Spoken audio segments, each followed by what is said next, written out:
Hi, my name is Scott Brown, and I am a physical education teacher at a school called Gaston Middle School in Fresno, California.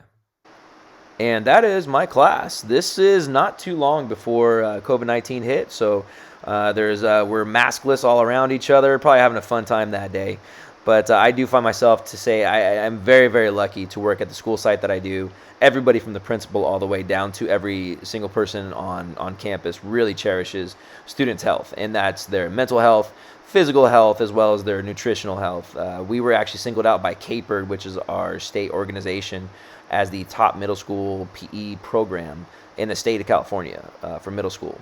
And we do a lot of things. We get these kids, as you can see here, doing some different stuff, getting them uncomfortable, talking to each other. Then there was this. And we went home one day. We're told to have class virtually. And it changed everything.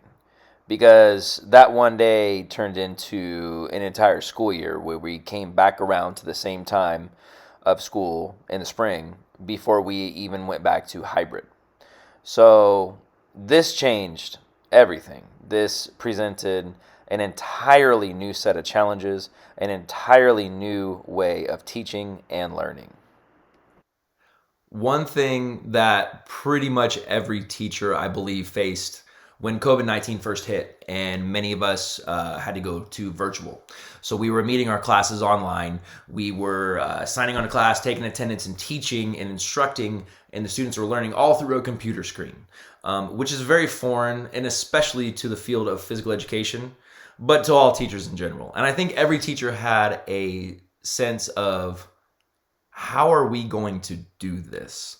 And there was a lot of collaboration between teachers, organizations, school districts, support staff, and I think there is a lot of good things that actually came out of this.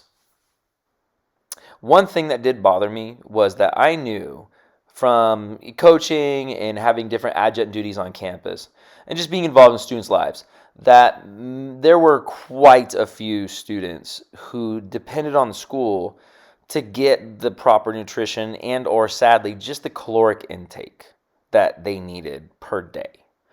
And that was not happening. Food pickups were very low. And so what I was able to do was I was able to tie the Exercise Your Options curriculum, which taught them basic nutrition, food groups, balanced diet, why your body needs these nutrients, and so forth, to things such as Nearpods and Pear Decks and just interactive technologies.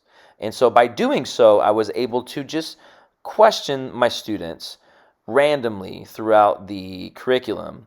And instead of them saying, hey, we don't have enough food, they had to answer questions of, hey, do you have, how many different vegetables do you have in your house right now?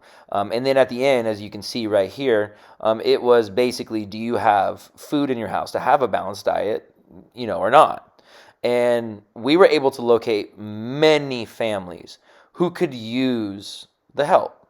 And we got them that help through various organizations and various partnerships within the community and the school site.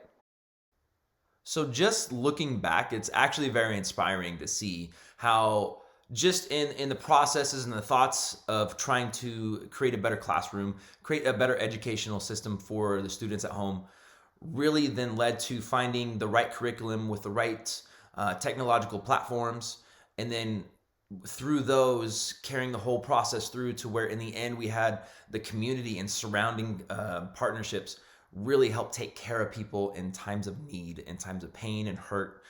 It was very inspiring to see how things started and ended and how people just came together throughout this whole process.